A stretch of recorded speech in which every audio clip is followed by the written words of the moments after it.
আল্লাহ তাআলা বলেছেন আনাকিমুদ্দিন ওয়ালা তাতাফাররাকু, আমার দ্বীনকে প্রতিষ্ঠা করো আর এই ব্যাপারে কোনো মত পার্থক্য করো না। জামাত ইসলামী বিগত 8 শতাব্দী পূর্বে এই উর্বর জমিনে তাওহীদের বীজ বপন করেছিল।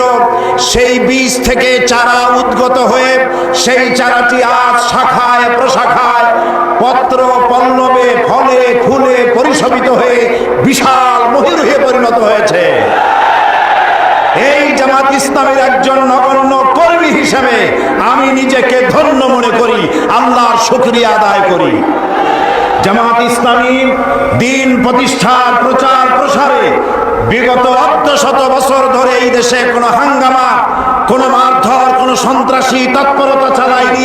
সম্পূর্ণ গণতান্ত্রিক পদ্ধতিতে গণতন্ত্রের বিকাশে দ্বীন প্রতিষ্ঠার জন্য একদল সুশৃঙ্খল কর্মী বাহিনী তৈরি করেছে সারা দেশ জুড়ে। এই সুশৃঙ্খল কর্মী বাহিনী এবং জামাতের মজবুত সংগঠন বাম এবং রামপন্থীদের ভিতকে, কলিজাকে প্রকম্পিত করে দিয়েছে। তাই তারা আজ লেগেছে জামাতের পেছনে।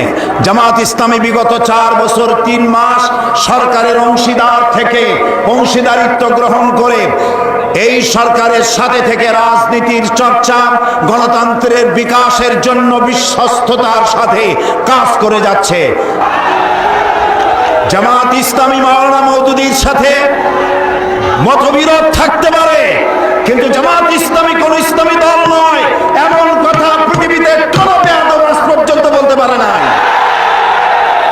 আমরা ইসলামী আন্দোলন করি জাহান্নামে যাওয়ার জন্য নয়, কারো কাছ থেকে সার্টিফিকেট গ্রহণ করে জামাত ইসলামীর ইসলামী আন্দোলন করতে হবে এমন কাঙ্গালি বনা জামাতের হয় নাই। একটা কথা বলছে, আসলে কথাটা হৃদয়ে ছুঁয়ে গেছে। আমাদের শামীম ভাইয়ের সাথে যখন কোলাকুলি করি মনে হচ্ছে আল্লামা সাঈদীর ঘ্রাণ পাই, কিন্তু অবাক করা বিষয় হচ্ছে আমরা আজও জানি না আমাদের আল্লামার মৃত্যু কি স্বাভাবিক হয়েছে নাকি এটা পরিকল্পিত মেডিকেল কিলিং ছিল। এই রিপোর্ট গণমানুষের কাছে প্রচার করে জানাতে হবে। এই দাবির সাথে কি সবাই আপনারা একমত? কারা কারা একমত হাত তুলে দেখান।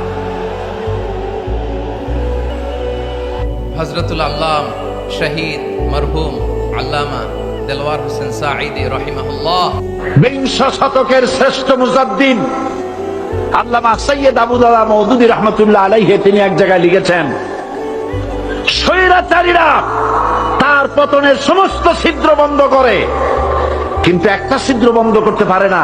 মনের ভুলে সেই ছিদ্রটা থেকেই যায়, যেই ছিদ্র দিয়ে আসলে তার পতনটা হবে। ক্ষমতায় গিয়ে মনে করে চিরকাল ক্ষমতায় থাকবো। আল্লামা লুৎফুর রহমান রাহিমাহুল্লাহ চলে গিয়েছেন আমাদেরকে ছেড়ে। তিনি বলতেন ইনশাআল্লাহ মিজান আবার আসবে।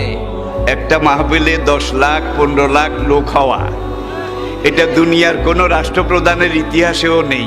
আর একজন রাষ্ট্রপ্রধান যখন কোনো এলাকায় যায় সেখানে রিজার্ভ গাড়ি দেওয়া হয়, জায়গা জায়গা থেকে গাড়ি প্রেরণ করা হয়, সার্ভ করা হয়, তাদেরকে ভাড়া দেওয়া হয়, খানা দেওয়া হয়, গরু জবাই করে একবারে মোরগ মুসাল্লাম বিরিয়ানি এগুলো দেওয়া হয়। তারপরে যাওয়ার সময় আবার কিছু নগদ হাদিয়াও দেওয়া হয়।